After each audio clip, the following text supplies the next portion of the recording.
Hey folks, you have found the most fun panel that you're going to join this year. My name is Lauren Bailey. My friends call me LB. I'm the founder of Girls Club and Factor 8. And this is going to be an awesome discussion we're starting right now on how to create a coaching culture. I know it's awesome because not only do we have really great content, I've got the best panelists in the world. Let's let you all introduce each other, or maybe yourselves, not each other, sorry. Introduce yourselves and feel free to include your superhero or super sexy name. Cassie, you're up first. Hey everyone, I'm Cassie. I am over here at Outreach. I lead our West commercial team focused on landing new business. Love this topic we're going to be talking about today. Gosh, I'm trying to think who my favorite superhero is. It's kind of silly, but maybe it's not even a superhero, but I love Grey's Anatomy. Ooh. And so really any doctor on that show, but specifically Dr. Weber is my energy animal. I love him very much. Dr. Weber, that's fantastic. Yeah, very nice. I am a Grey's Anatomy fan as well, right? Michelle Baker. I am a co-founder in a business growth organization, Shiftco. I also am a sales speaker and coach. I'm really happy to be here. Love me some LB, and she has invited some amazing folks that I got to connect with beforehand. So you guys are in for a treat. And my nickname growing up was Missy, so I would be Missy Magnificent. Oh yeah, that's good, Missy. I like that. Michelle is a Girls Club thought leader and works with us in each one of our cohorts, and she's fabulous. All right, what'd you say in your post yesterday, Steve? The token dude. We're super happy to have you here. Steve Richard. Nice seeing all of you. This is fun. Steve Richard, founder of Exec Vision, just got bought by MediaFly, a company called MediaFly a couple days ago. We're pulling together the whole sales tech stack. It's a lot of fun. And the fun fact about me, I couldn't get anybody to go with me to prom. There you go. Oh, I gotta say that at Girls Club. Did you now, grow into your handsome post high school? Is that what happened? You? I was the absolute loser in high school, like the worst of the worst. So. Steve, were you wearing the headband in high school that you wear in your daily tips on LinkedIn? I didn't, so who knows? Maybe that's actually helped the cause. I don't know. Somehow my wife married me. I don't really know why. So right. The fact you can rest assured that you didn't miss much at prom. Probably true. I think this is also very, very true. If we don't know each other yet, my name is Lauren Bailey. I love call coaching. I've been teaching it for 20 years. I'm the founder of Girls Club and Factor 8, and I put my own damn face on the panel because I got a lot to say. Here we go. We're going to talk about why it's important. There's 4 S's of great coaching organizations I'm going to share with you. We're going to talk about each one of the S's, and we're just going to be chock full of tips the entire way. While I have your attention and slides, I'm going to brag about Girls Club for a second if you've never heard of it before. Check this out. It's our 4th year, our 4th cohort. Girls Club is all about getting more women into sales leadership and on panels like this. And check out Generation 4, some of our logos, 115 companies, look at the 7 countries in the world, 23 states. And look at our feedback. It's just in from cohort 3. I love me some 90s, right? But the 100% of our graduates felt more prepared to take the next step in their career. And that's what we're all about. All right, here we go. Why on coaching? We're going to warm up our chats again. Normal coaching programs are X% to quota. Great coaching programs are X% to quota. So what's everybody's normal percent to quota if you're just sort of doing the best you can with coaching? Panelists, do you want to make a guess? Everybody on chat, type it in. It is X%. Let the chat go. What do they think? Yeah, let the chat go. You're just being scared. Sophie, right? 80, Heidi, 75. It's more fun to read their names. Diana, 60%. Oh, Lori Boyle. Lori Boyle, 55%. I think she's closer. Yeah. The first one. And Lori Layton with 25%. Yikes. Jackie with average 70, great 100. We're up to great. If you do it really well, 97. You know that 97.6% of all stats are made up, right? But I'm loving this. Great at 95. Anybody else? Panelists, you want to weigh in? I think I saw it during the thing. So Yeah, it was, I think it was somewhere around what, 78, 75 to It's a 78. memory test at this stage, isn't it? That is incorrect. I didn't take my Jinkoba today, so 75. 85%. So that's a 30-point lift, right? It's 30-point lift. All right, we're going to start with a question. They say that coaching cultures depend on leadership, right? I think this is true because the culture of any organization is shaped by the worst behavior a leader is willing to tolerate, right? Coaching is often prioritized last, it's canceled first. I think that's a lot to do with the coaching culture. But I'm going to toss it over. Cassie, I'm going to put you first because outreach has had it's one of the best cultures out there, right? I certainly hope anybody who's looking, go check out outreach. As a leader in the sales organization, right? What do you do to make it a great coaching culture? Yeah, I think it's interesting because I've been in a lot of other sales orgs that certainly don't have a similar culture. And when you said it's the first thing that gets canceled, I think every single person has had, as an AE, been on, your manager, there's the one-on-one where you're like, gosh, like, this is great. I'm looking forward to it. And then it's the first thing that goes, right? A deal pops up, all of a sudden it's off the calendar. So we do a couple of different things.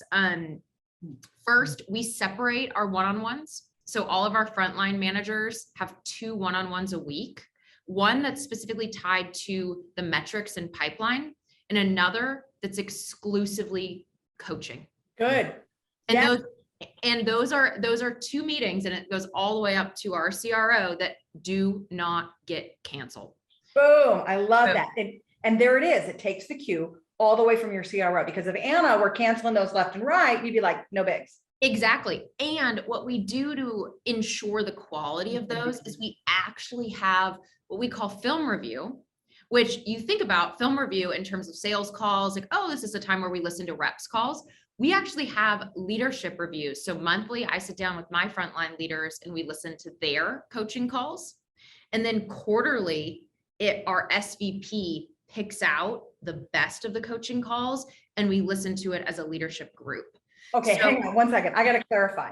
Yes. As a leadership team, you listen to the other leaders coach and you coach the coach. That's exactly right. That's like a mic drop. If you need to leave for other meetings, we're not going to say anything that good the rest of the So time. I gotta jump on that one because I'll give you a term for it, and we kind of borrow it from call center as calibration. Management teams don't calibrate very often or very well. The best coaching cultures start with a calibration, and because if the managers can't agree on what does good look like, and then they can't agree to listen to something and compare it to what it looks like. And I'll give you one little build, Cassie, on what you're doing, which, by the way, I didn't even know that on outreach. That's awesome. One of our customers, On Deck Capital, they used to do this thing they called the Coaching Olympics. This guy, Chad Dyer, came up with it, where the management team would be there. He would do it, I think, twice a year or once a quarter. I think it was twice a year. And they even had a panel of like sales leaders that were judging the sales managers coaching. And the sales manager that won that, at the time, they had like 20 of them. The sales manager that won that Coaching Olympics with the calibration would get an all expenses paid trip anywhere they wanted to go domestically. Wow. So people would go, like, they were in New York, so they were going to like Napa. But if you think about it, that's only twice a year. Right. It's only, and so that's not very expensive. A trip to Napa is maybe $1,000 round trip or something, right? So it's like, it's a trip twice a year or two times a year, but the calibration and the buy-in from the managers, because they want to win that trip. I love that. What I took away and what I heard from this is what is created is an environment of vulnerability. So when people are open and everybody's listening and everybody's hearing and you're getting feedback, it dissipates the fear of being found out. It normalizes that it's okay to not be perfect. It's okay to make mistakes. It's okay to learn. Unlearn and to relearn. And that's what the power of what you just described, both of you all just described, in what is created with the Olympics and with the partnerships. And that's what we don't have enough of. So many people are scared to fail in sales because sales is such an outcome driven role as a leader, especially you have all these people you're accountable for, but when you're given an environment where it's okay to learn, that is so empowering. Love, love, love, love, love. So good. What a great discussion. And it is that what we're talking about is not just how to get better at coaching or making sure everybody knows what to coach. We're talking about all of it. When you talk about a culture, right, Michelle, you nailed it. It's that environment. Katie in chat says psychological safety, and that's it. I know, I love that term. Yeah, super good. All right, so we're going to talk about if you're trying to fix a culture, start a culture, improve it, go from 55 to 85, there are 4 S's, right? You're looking at them here: strategy, structure, systems, and skills. And this is going to shape our discussion, right? This is part of what is making the difference between good and great. All right, I'm going to quit sharing in a second. If you are a leader, enablement or sales, and you're trying to have the right strategy around coaching, look at these 8 questions. If you don't have answers to each one of them, write it down and go get the answers. Okay, I'll leave this up here for 1 more minute. And this time I want to start with you, Michelle, right? If we look at, where is it? 7 and 8, measuring success and responding to failure. You coach organizations or people in all different organizations. Yes. Right? Talk to me about measurement. Well, measuring a success. So again, sales is driven by a quota, right? You want to make this amount of money, you want to make this revenue.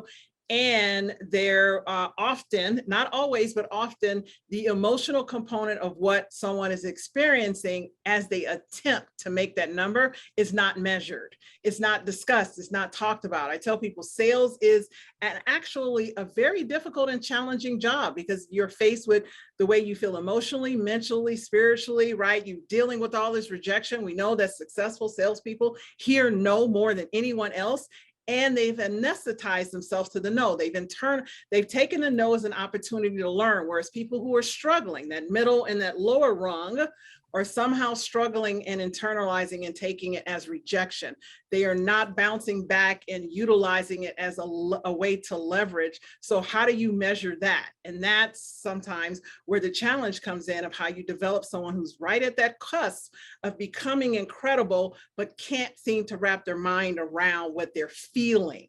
And so that is something that I work with and discuss and always ask people, why do you want to sell? It's a question that most sellers are rarely even asked. Why do you want to sell? Why do you want to be a leader? Why?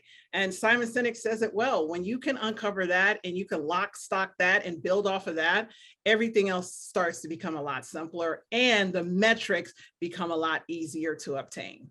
You always have a cool point of view on this. I think that's neat. So Cassie, let's talk about the goal. Right? We know that at outreach, one of the questions was, what's it more important than, and what is it not more important than? You've done a nice job of that, right? These meetings don't get canceled. Yep. But sometimes it's less important than a really big, massive deal, right?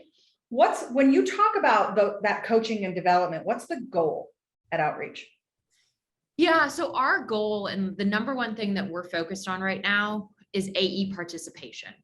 And so what that looks like for us is, how do we take, especially our rampers, and how do we measure how they're performing over time? Mm-hmm. And so it's funny, I was just telling you, we were just on our all company meeting right now, and we were talking about the typical attainment in a sales org and what does that look like? And for us, a lot of sales orgs are structured in a way where 1 or 2 people hit the number and they buoy the org. Mm-hmm. And so for us, what we measure is, okay, what are the tactics that sit below the ultimate goal, which is how do we get our sales reps successful? And we measure participation as 70% or greater attainment. And that's a metric that we hold all of our leaders to. Hey, are we coaching? Are we ramping these folks to get above that bar? So do you mean participation is I'm at 70% to quota or above, or is participation, my leaders are participating in the coaching of the people who are at 70%? So both. So the 70%, specifically, that specifically is their attainment. Now, for folks that are ramping, their leaders are involved in most everything, right? And like the expectation is we have what we call big bets, which those are the deals we need to win. And those are deals where we believe like we win and we lose as a team. And so we measure those leaders on, hey, like at the top, what's your participation across the team? And then as we go down, what was your specific role in each of those deals and in each of the coaching opportunities to help make sure that the reps got better deal over deal. Okay, so I hear you're measuring leaders by showing up to do the right things. That's exactly right. Yeah. The goal of the coaching at this stage, what you're measuring is the doing of it. Like The just doing of it. doing it. It's not whether you do it perfect. It's just get it done. Just do it. It's 100%. And it's getting your hands dirty. And when we look and we hire leaders, we look for leaders that love the product and that still love to co-sell. Because at the end of the day, like that's when reps get better, is when they see the behavior modeled really well. Oh, this is going to be interesting as we talk about skills later. I think one of the things that makes it hard for leaders to be great managers and leaders to be great coaches is that they can't stop selling. So we'll have an interesting debate on that one. But first, I want Steve to talk to this. You've implemented and helped hundreds of organizations, right? Probably in the thousands now, implement coaching programs. Boy, I hope it's not over 1,000, but let's keep going. We won't talk about the gray, right? We won't talk about the gray. What works for them, right? As you look at their coaching strategy, what have you seen be successful? What have you seen fail? Okay, so it goes back to the first thing. It's a heck of a lot easier if you get the leader that's going to be driving the agenda and creating mandates around it and then holding their managers accountable. If you don't, you can have a successful coaching culture. Very, very hard. The managers all have to kind of band together to do it. So it's very, very difficult. I see that happen in 10% of the time, maybe 20, 80, 90% of the time. It's unfortunately still top down driven. Now we got to get buy-in so it goes bottom up as well. So that's going to be really important. I will say that attaching it to a concrete KPI, as much as I hate that, you need to do. So in addition to Cassie, what you're talking about actually measuring that it happens, that is like absolutely the first thing. It's like, did the kid make their bed in the morning and brush their teeth? Did it happen or not? I mean, versus how well did it happen? I don't know. We'll take them to the dentist and they're going to tell us how well, the kindergartner brushed her teeth, right? Oh, she did great. Perfect. Then I guess she's doing well enough. All right. So that's the first point, but we got to attach it back to a KPI. And then the next, the big thing around is the consistency. It's a little bit done consistently will be a lot done all at once. So what I'll see is people will like push their coaching off, push their coaching off. And then they try to do like a lot of coaching in one big lump. And that doesn't work. So, and frankly, I end up doing that too, right? I'll like on a Saturday morning, before the kids wake up, do like 3 hours of call listening and dropping comments on calls. And it's like, it's not really producing the lasting change if you do a little along the way. Consistency and accountability are those two key words. You got to get those right. And then after that, this is the interesting thing we see in our customer base. So we're able to measure manager coaching today. So we can measure A, did it happen? And B, how much of it did they do? So one would think, because most leaders are like, we're going to have a coaching culture. We have a lot of customers like big mandate, sales leader, we're going to do coaching. We're going to measure it. Great. The managers who have the most coaching counterintuitively, paradoxically, don't necessarily create the greatest business impact in the team. Mm-hmm. And this is kind of ironic. So just because you're busy being a coach doesn't mean your coaching is actually getting the team better on that KPI that you're measuring and that you care about, like win rate. And, we're going to go into this number of products sold per account, conversion rate, onboarding ramp time, whatever. So what ends up happening is we're actually seeing that the managers that are kind of in the middle of the activity that are working smarter, not harder. So maybe they'll do like a small group coaching session where they knock out 4 B players at the same time for a call coaching session. They can get a lot more coaching done and a lot less calories burned. They get a bigger business impact. But when you measure their coaching, it shows that they're not coaching as much as these other people who get less business impact. So this is as much about like, it's like salespeople, like we don't measure how much time salespeople sell. We kind of do, but not really. We're measuring if they sell. Time if they're getting the deals, right? Yeah. So like if we got a rep that can get double their quota in 20 hours a week and then they want to go fly fishing, like, all right. Yeah. Yeah. Okay. I got one of those. Be nice. And you love them. You'd like 10 more. So it goes back to defining again what the goal is. So Steve, what I was hearing you say is like, listen, sometimes it's just do it and get it done. And that helps. Sometimes the better ones have higher quality and more effectiveness, but that's assuming that you're measuring the goal, right? You're measuring success by uplift, whether it's revenue, KPI, whatever it may be, right? For some, the goal of coaching can simply be engagement. It can simply be, I'm going to do what these millennials and Z's are looking for, and I'm going to develop them so that they're going to love their managers and they're going to stay. So these guys that are doing a ton of coaching, they might not be getting the dollars lift, but my question is, what's their attrition look like? And what do you guys think? I mean, is that a good enough goal? Has anybody heard that? Have you ever had a company come to you and be like, listen, I don't really give a damn if it moves the number? Yeah, big yes, Steve? Big yes. Although here's the ironic thing. I'm going to say something that's, as a general rule of thumb, the older we get, the neuroplasticity is not there as it was before. I'm 41. I already kind of feel like an old dog that's set in my ways for certain things. I just am. And the reality is that, even though I love learning, I learned most of the stuff I'm probably going to learn in my career leading up to from age 20 to 40 versus 40 to 60. I hope that's not the case, but it's probably true. So as a general rule of thumb, if you're doing really good sales coaching with entry-level people or younger people in their career, they're probably going to get career path out of your coaching program into some other group pretty quick. If it's out of SDR into quota carrying sales or into enterprise sales or strategic or whatever. Right? Isn't that the goal? Yeah. Yeah. I did not know I was older than you. I'm not super happy about that outcome. I do look a lot older than you. That's true. That is, well, that's, we'll talk about the grays. Well, I'll see you at Ted's wedding. Yeah, we can talk right. We'll have, I'm sure we'll drink a lot of whiskey and discuss this. All right. So the next S is structure. I'm sharing, we do a lot of coaching, training, and implementation too on the Factor 8 side. And this is the questions we get in the general order. When somebody is starting a program, and very often, I gotta be honest with you, it's managers up.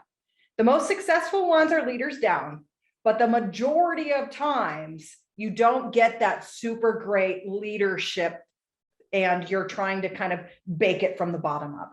And they come by starting to say things like, well, what do we coach? What are we coaching on? And what does good look like? How should we measure that? And then they start to get to the definitions of, well, how often should we do it? And how do we do it? When do we do it? There's a question right now in chat about that. What are the rep expectations and how do we track it, et cetera, et cetera, et cetera, right? So as you get to structure, it doesn't mean that this has to be the right order. Just make sure that you can answer all of these. And I guess the number one question I have is anything missing here? Steve, let's start with you this time. As you look at building the structure around your coaching program, right? What's missing from this one? Who do you coach? Because the reality is, do we put who? What do you coach? Oh, who do you coach? Oh my God, I thought you said what? Yeah. Who? Yeah.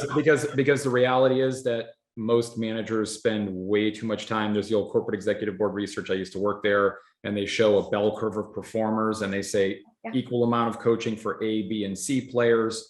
You would think that the curve would shift. We're giving them the same input. We should get the same output. We're dealing with human beings, not machines. The A players get a little better, but they're maxed out. The C players don't get much better because, let's face it, they're C players. They're probably in the wrong job. And then you've got the middle B where you get almost all of the bang for the buck. So the reality is when you do this with managers and then you do the skill will matrix, what they realize pretty quickly is I'm spending way too much of my time. I'm burning a lot of calories, especially on my C players. All of us are trying to save them. Yeah. And it's a waste of your time and effort. Stop doing it. Yeah. Oh, I love this. I love it. Yeah, I couldn't agree more. Who? It's super, super important. Cassie, let's go to you next, right? As you're looking at the structure at Outreach, you've got a great culture. If you were to rate the structure on a scale of 1 to 10, like 10 being every single one of these things is uber defined, and 1 being we don't have any of it, we just do it. Where are you at and how does it affect you? Yeah, I think that we have a really well-defined structure I would give our SDR org a 9. Like we've got that nailed. I would give our emerging and our kind of SMB segment an 8. Like again, it's really structured, really nailed. The coaching is. And then as we go up segment, I think that we probably are closer to a 6 or a 7, right? We have opportunities there of how we can better define it, what we can look at. I think Steve, what you just said about the C players and like, how do we take groups of Bs and better leverage our time to have more impact? And then I think where we really have an opportunity, and we've started to lean into it with, I was telling Lauren, our RISE program, our Women in Sales Leadership, we have ERGs, but how we better enable and coach our frontline sales leaders. Because investing in those folks and making sure that they have the upskill in order to then turn around and give that to their reps, I'd probably give us a 4 or 5 on that. I find that in almost every organization. That's why the last S is skill. So we'll dive into that some more there. Michelle, you've seen lots of organizations, right? As the coach, from the coach perspective, what's most important in the structure? What's most important, I would say the intent, right? So people bring me in from the outside, and it goes to what you've heard Steve speak to a lot. It's like, what are the outcomes? What are the KPIs you want to hit? Why are you doing this? Is this something you're doing just to hit a number? Or is it something you're looking at integrating and incorporating the way you do business, the way you serve your people, and create an environment where you're acquiring and retaining top talent? Because if it's just about hitting the number, and it's not gonna make a lasting and long-term impact. And right now in business, that is the only way you're gonna survive, is looking at creating culture and environments where people can thrive, not just survive. This is it, man. And actually, I gotta make sure that the word culture is not lost on anyone, because there's a huge difference between a coaching program, which frequently can be the catalyst for a coaching culture, versus once the coaching culture is started, as long as it's positive, productive, people are buying into it, leadership doesn't undermine it, it just kind of goes on its own. It's lovely. It's a magical thing. It's a growth mindset in an organization. It's an org that learns. It's an org that's not afraid of failure. It's an org that will learn out loud, as we call it in Girls Club, right? That authenticity, that vulnerability. And sales managers, the best thing I see people do to kickstart it, if people are uncomfortable or like big brother, all this stuff, get on the phone, do a call, listen to that recorded call with your people, break it down, let them give you feedback. Brilliant. Then you set the tone that like, oh, okay, like I'm not going to lose my job for this. We have like a call scorecard within our product. A lot of you score calls with some kind of a framework or rubric. And a lot of times the reps, when they are asked to score their own call, which is a key insight, is get the reps involved in their own development, get them to score their own. A lot of times in the beginning, they give themselves all top score, 5 out of 5, 5 out of 5 for all 10 questions. And you ask them why, and they're like, well, because this goes for my compensation, right? You're like, no, this is all about getting better. It's not tied to your comp plan. That's so funny. See, I think that must have been dudes, because if you give a woman an opportunity, I mean, since this is sponsored by Girls Club, let's be honest. If you got a team of female sales reps and you say score yourself, I guarantee you will not have one woman that will give herself straight 5s. They will always grade themselves tougher. Yes. The women in particular, but a lot of the men do too, to be fair, but the women in particular, you're dead on about that, will always be their own toughest critic. Yeah, always. And I think it's something to keep in mind. All right, so I got to tell you, the thing that bothers me is, you guys, I showed you a timeline on structure, right? And as we were looking at this in our prep call, Steve said, Lauren, you got to loop it back, right? And it's often missing. So if you're a sales manager and you find that you're coaching the same damn thing over and over and over and over, and you're not feeding that back to your training department, your onboarding team, whoever it is, that's on you. As a sales leader, once a month, be asking your managers, what top 3 skills are you having to coach right now? Where are your teams struggling? Where are they improving? Just asking about team development and the progression of skills, massive in creating a coaching culture. All right, so we're not going to share again right now, but I want to move on to systems.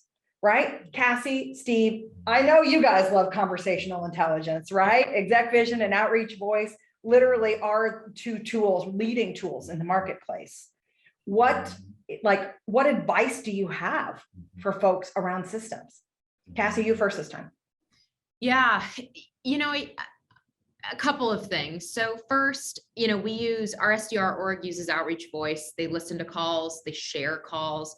I think getting yourself Slack channels or however you share things where you could almost have a good sense of humor around it. I think sometimes we lack humor in sales. Yeah. So bring like our SVP of sales, Mark, we have a Slack channel called Sales Calls, and he'll throw in terrible calls. He'll be like, listen to this call. It went totally sideways. And that builds a culture of trust within the org to be like, okay, I want to get feedback on my call. If Mark had a bad call, I can have a bad call. And so getting that in place where you're using the recordings and getting them out to the broader group.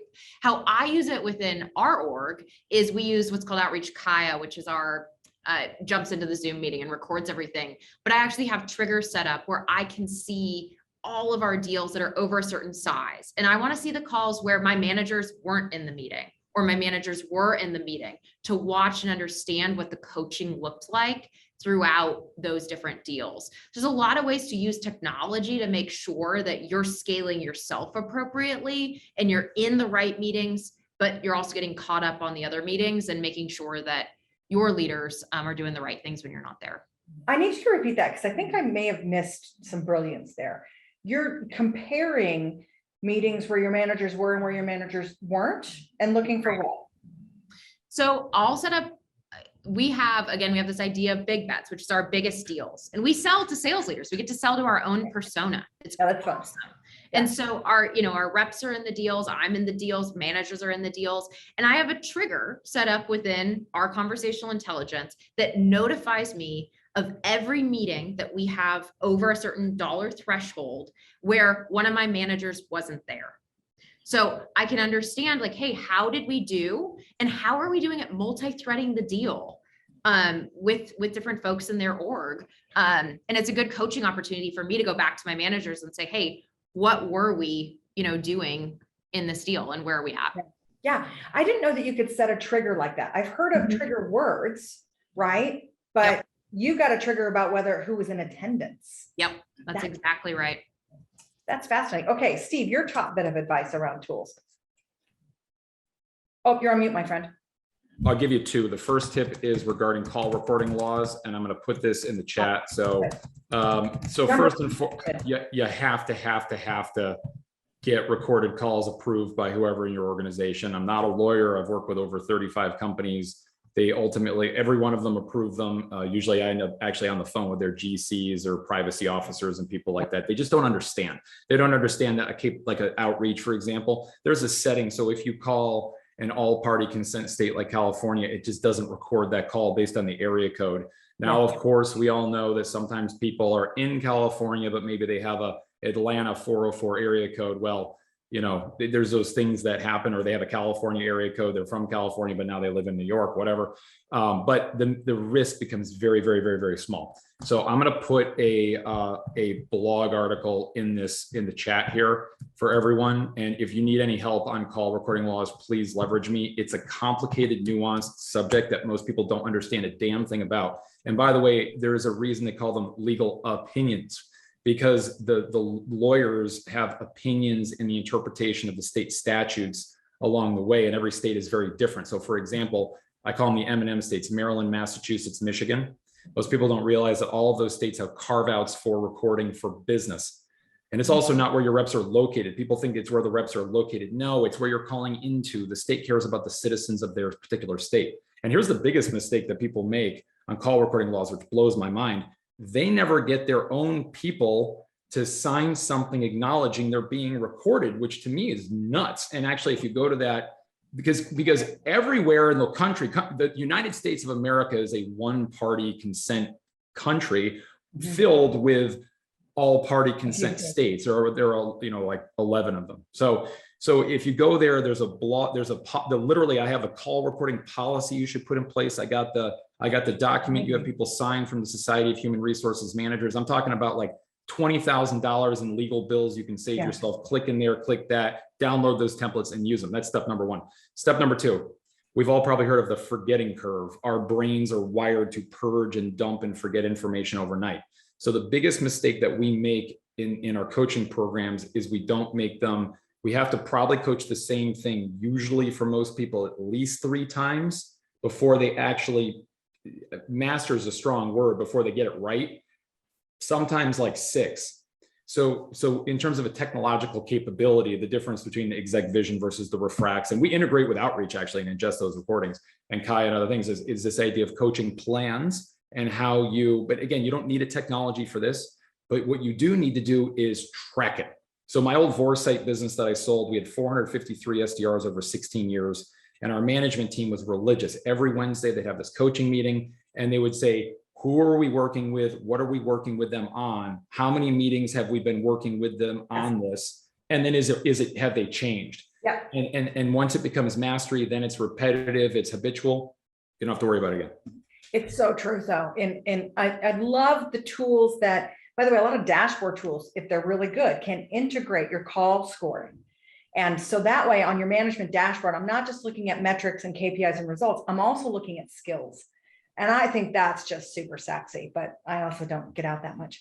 I have to share a story that breaks my heart a little bit. We're talking about triggers, right? So one of the things that CI tools like Outreach Voice and Exec Vision and others do is you can program keywords, right? So it'll alert you to calls that are using maybe your competitors' names, et cetera. So this is a sad story. A past client of mine implemented a different CI tool and they used it 100% to fire people. So people who forgot to say blank, which was the policy, those were the keywords that they set up. So again, you've got to let your strategy, right, dictate your culture, dictate your tools.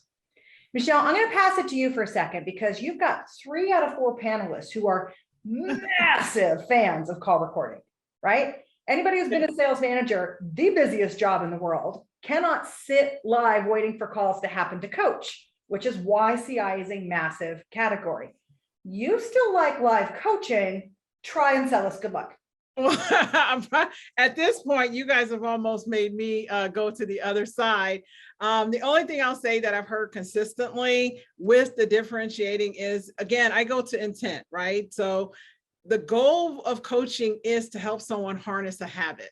As I tell people, the only reason anything in life is hard because you haven't habituated. Once it's a habit, you can't not do it. You no longer think about the possibility of failure. All you think about is solving for what you believe you're capable of successfully doing.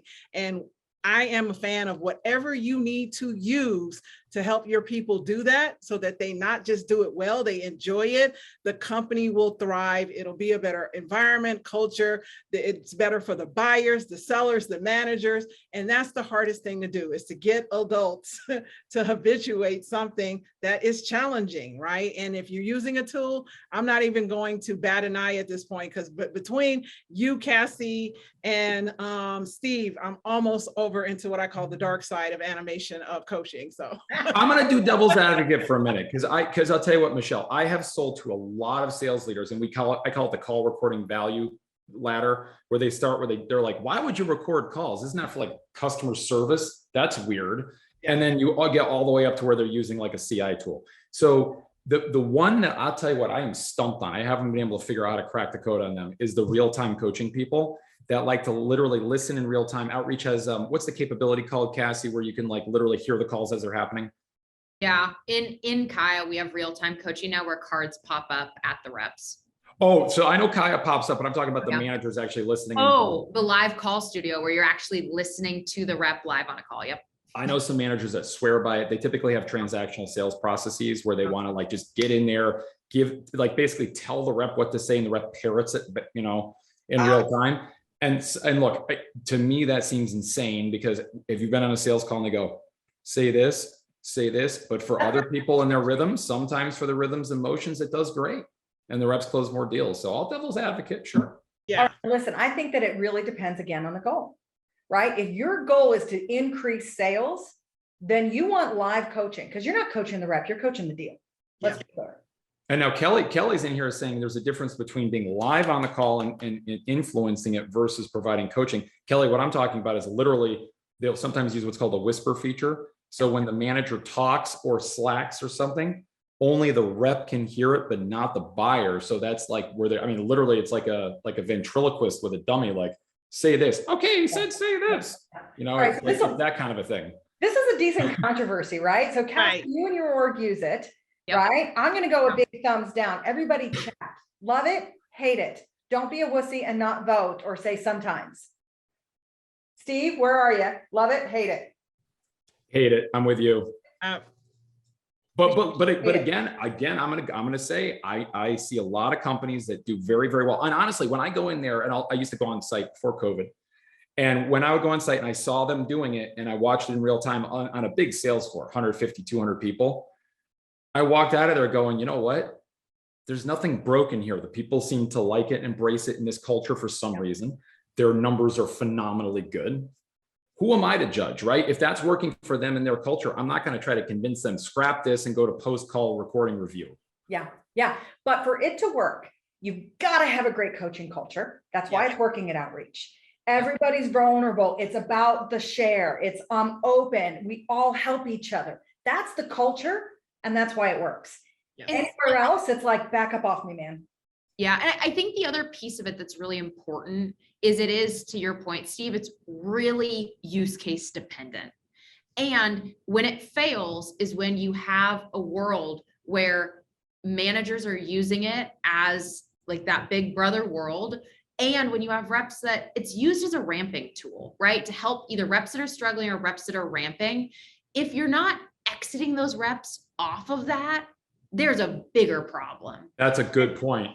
And so it's, is it the right org structure for it? And are you using it, back to Michelle's point, with the right intent of, hey, this isn't a long-term crutch. This is a ramping tool. This is somebody who's struggling tool. And are we coaching them off of it? So you just gave me an insight I'm going to bring back to people, because everyone says they hear, don't work with C players, give up on them.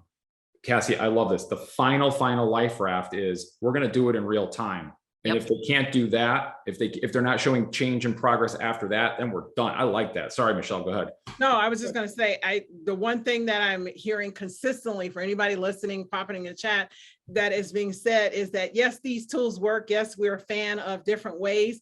There's always a way, right? Getting stuck on that it has to be specifically this is what I think kills the culture, kills the organization, is harmful to the sales rep instead of using it with the heart of adapting. Like Lauren mentioned, there's some organizations that would use a tool that somebody on this call might not agree with at all. But however, that organizations have built it, they're thriving, they're enjoying it. So I think it's, again, we go from the leaders down. If the leaders have the buy-in, if they are impassionate and enthusiastic about what they're doing, why they're doing it, and sell it to their people and utilize it in that manner, the sales will improve, period. I want to underline, it starts with that. Yeah, listen, when we turned to Michelle with like, we came to you with drama, right? Like, good luck convincing us that live is good. But the reason that Michelle coaches live, I don't know if you guys pulled this out, is that she makes that experience so enjoyable for folks. They look forward to doing it. They look forward to the calling. They look forward to the coaching. You can't do that 2 weeks later with a recording. So that helps build the habit. But once again, it's got to be with your super high skilled coaches. We're going to talk about skills here in a second. And I'm going to tell you 9 out of 10 sales managers suck at coaching. That is a technical term. It's also a very, very proven scientific statistic, but it is a little bit scary. All right. The last word on systems, I just want to show y'all the number one mistake people make is buying the system first. Okay. Ouch. Process. Right here is how we coach. Set up your coaching processes and structure. Then teach people how to be good coaches. Then solve all their problems by giving them a system. Your adoption rates will go up like crazy. Steve, do you find that a lot of people have done this correctly, or do you find that they're trying to solve coaching with a system? No, because everybody buys Gong because it's cool. And then I talk to them a year later and I go, what impact did it have on your business? And they said, nothing. Yeah. I go, sorry, I'm just going to be honest. That's the truth. And then I go, why? They're like, well, we didn't really get very good adoption, but that's our fault. It's not Gong's fault. And I go, okay, well, hold on a second. Why did you buy a tool for someone for a process they weren't even doing? So let me give you an example of what that would be like. Okay, so we've got a toaster oven where, you toast bagels and stuff like that. Well, why would we buy a toaster oven if we prior to this didn't try to toast our bagels on, I don't know, maybe like a skillet, like old people, old school people used to do, or over an open flame, or in other countries, or whatever they might do, or in the oven? Because that's how people typically will toast something, and then they realize that I need a toaster oven. I've never even toasted anything, and now you're telling me I want to get a toaster oven? It makes no sense. Six Sigma black belts, they say this, and it's so smart. They say, have the people do the process first and live the pain, then give them the tool. And then they don't just accept it. They love it. They embrace it. They'll never give it up. Amen to that. The last word on systems. I mean, I agree with you, Steve. Systems are to make the process better, more adaptable, more adoptable, simplify them. But if you don't have a process in place, then what is the system solving for? Right. So it's that square peg round hole. Yep, 100%. Chuck Shaver, a fool with the tool is still. Loving that. Tools, All right. but Michelle, if you're gonna use your budget dollars to teach your managers how to coach or to give them the tool, teach them how to coach first. And I sell technology. I sell coaching technology. I'm telling you, teach them how to coach first. Be clear, I sell coaching training. There you go. Hire factor rate first. Or Michelle or somebody. Exactly. Teach your people how to coach. That we're ending with skills because it's so important. Okay. They're like, listen, Sales Executive Council did a study and they ranked sales managers' skills. Dead last, call coaching. I will tell you, I've been teaching call coaching for 20 years. It used to be a 2-hour class. It's now 16 hours in a 3-part series, and it's still hard to move the needle. I have a lot of fun with this. We call them coachastrophes. These are the 6 ways that managers F up call coaching. You may be looking at these and already recognizing yourself.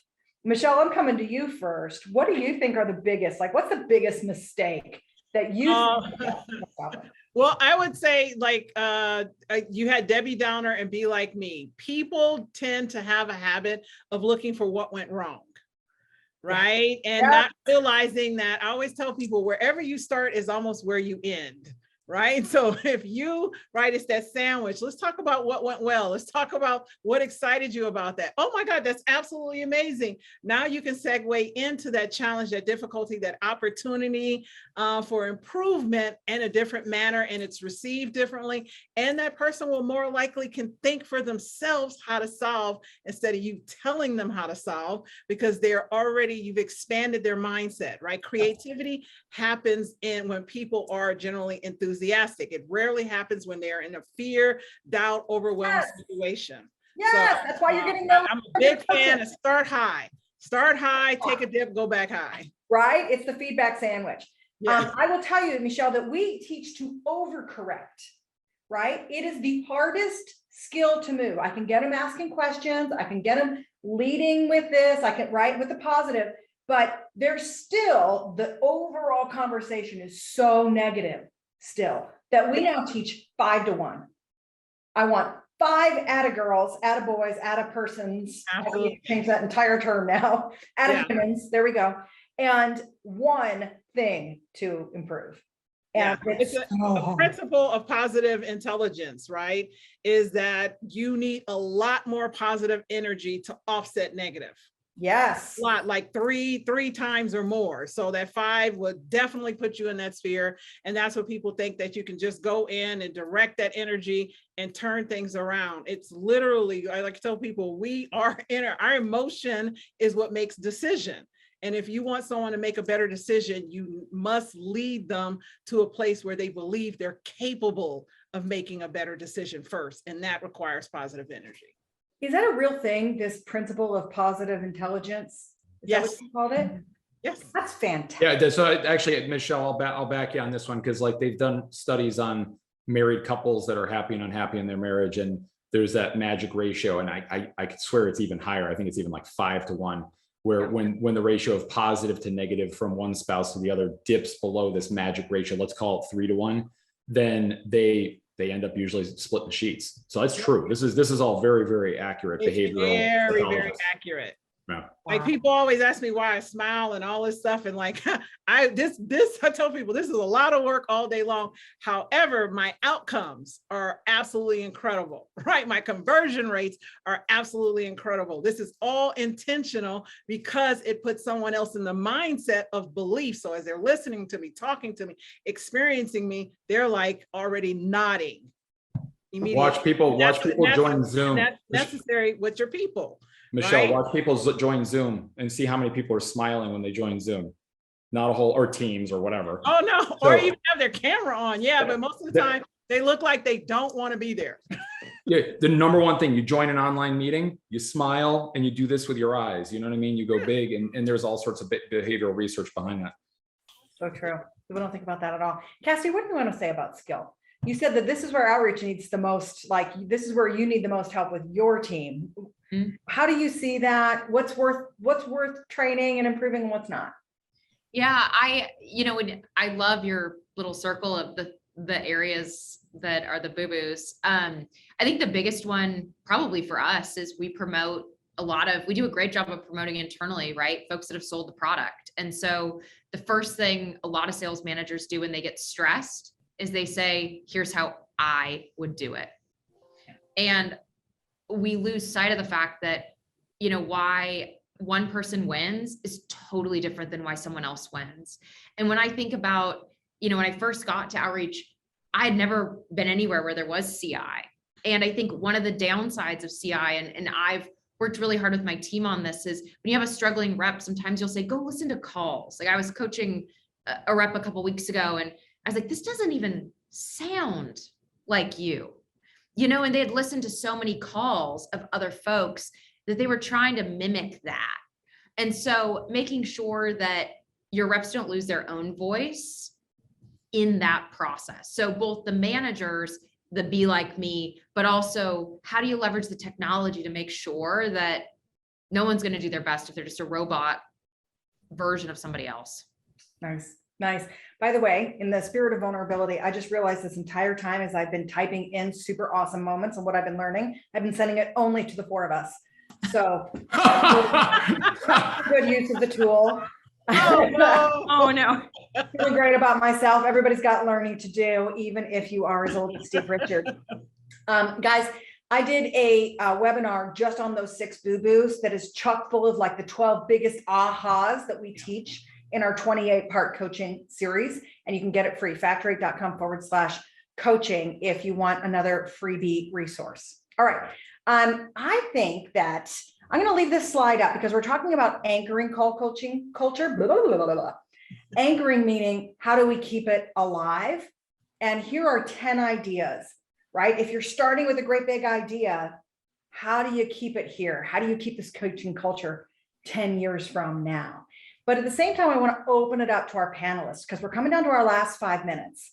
I'm going to give everybody one last word. It can be about keeping the coaching culture alive, or it can be about any of the 4 S's or anything else we've talked about in the last 45 minutes together. Your final word on coaching. I feel like Steve is the most ready here. He's looking eager, right? He's probably because I'm smiling with my eyes. So he's smiling with his eyes. You need to teach Ed how to do that, by the way. The biggest thing is stop coaching by telling. I observe a lot of coaching sessions, and you know what it is? The manager talking for 90% of the time. And then later on, the reps are like, you're like, what'd you get out of that? Like, I don't know. I mean, they have no idea. Instead, flip the coaching paradigm on its head. It's something I learned from Mark Roberge at HubSpot, someone who's much smarter than me. He said coaching is a math problem. You got one manager, you got 10 direct reports. Even if you did an hour of call coaching per week, that's 10 hours a week. Can't do it. So instead, what do? Get the reps involved in their own development. And then when you meet with them, leverage a method that I learned called observe, describe, prescribe.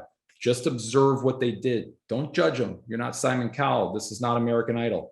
Describe what they did. Explain to them. Here, okay, I just heard that call. You did this. Even better, have them describe. Hey, describe what happened here. Walk like point by point, and then finally prescribe, and preferably prescribe in the form of a question, because as we know, most people value more what they conclude for themselves and what they're told. So because people value more what they conclude for themselves and what they're told, you ask them, what would you like to have done differently? Now, sometimes they don't know because they're new, Cassie, and you have to tell them, and that's all well and good. But if you've told them multiple times, the training is done. At that point, they got to figure it out. They got to go back and look at their materials, and they got to come up with it for themselves. And once they determine to change something themselves, the probability that it sticks is way higher. So I think what we realize is as coaches, we work too hard and don't get enough impact out of the coaching we deliver. That's on us. We've never been taught this stuff. If the rep gives, it lives. If you decide, watch it die. The rhyming is a little off. Michelle, you're next. So piggyback on what he says, I'm a believer in being a curious observer. versus a critical judger is what I call it. So I think about the questions. As a curious observer, I'm observing you, I'm feeding back questions to you, because the goal is that you think of your result, because you'll take ownership and accountability for what you think of and what you create versus what I tell you, right? And then champion and cheerlead. So whatever they decide, help them to manage that and make that where their success from, because then that's how people become better creative and critical thinkers for themselves. And what they find is they begin to outperform because they are less likely to need you to tell them what to do. They will start to trust themselves. And that's what a top performer in sales does. They trust themselves. They have no doubt that they will succeed. They have no doubt that they're going to close, that they're going to get sales. And that's what most people are incapable of coaching and teaching people how to do, so that you can thrive. I love it. It's so good. It takes longer at the beginning. It But takes a you gotta lot build the longer at the confidence. beginning. It's like you're raising someone, seriously. It is not dissimilar to parenting. No, Cassie. Wow, that was awesome. I think for me, it's that, and then it's two other things. And I think Michelle, you talked about this a lot today, but what is the intent? So getting to a place where the reps, whoever you're giving the feedback to, knows your intent so that they can consume it in a positive way. That the marriage example is all too real. And then the second piece is, I think as leaders, or if you want to maintain this long term, all the way to the top, you have to have a culture of vulnerability. And so showing your reps that it is celebrated to get better, it is celebrated to learn, and no one is ever stopping that process. And so I think if all the way to the top you show vulnerability, you build a long-term culture around it. That's fantastic. That one really hit me. I think it was the right word at the right time, but intent is one of the biggest things I'm taking away. Let me chat that to just us. Here's my final word. We have a really, really reduced and another $200 off call coaching boot camp. Come get the training and put your managers in this. If you haven't taught your sales managers how to coach, they suck at it, which is not a great sales pitch, but that's it, baby. You need to get in there. It's so good. Thank you. Thank you. Thank you. Thank you. Our sponsors make this kind of thing possible. And these sponsors make Girls Club possible. If you don't know about Girls Club, learn about us. We are girlsclub.com. Outreach, take a look at their product. By the way, also hiring. So click some of these links in chat. Sendoso and Docebo, thank you for making all of this possible. We really, really love and appreciate you. Finally, make sure you find each of us on LinkedIn. Feel free to share additional questions and comments. Steve Richard does a tip of the day, which is phenomenal, and he will wear his headband. Michelle Baker can come in and coach your reps and have your managers watch her doing that coaching. It's amazing. And the number one thing I can say about outreach is just try to go work for Cassie and get in that organization. You are hiring, correct? We are hiring in all roles all around the country. Please apply. Yeah, it's such an amazing organization. We love that. And led by a female CRO, the great Anna Baird. Really, really uncommon. We love celebrating that at Girls Club. Thank you for being with us, everybody. You have 2 minutes to pee before your next meeting. Panel, you were amazing. Thank you so much. Bye, everybody. Have a great day. Bye. Thank you. Thank you all. Bye-bye. Bye.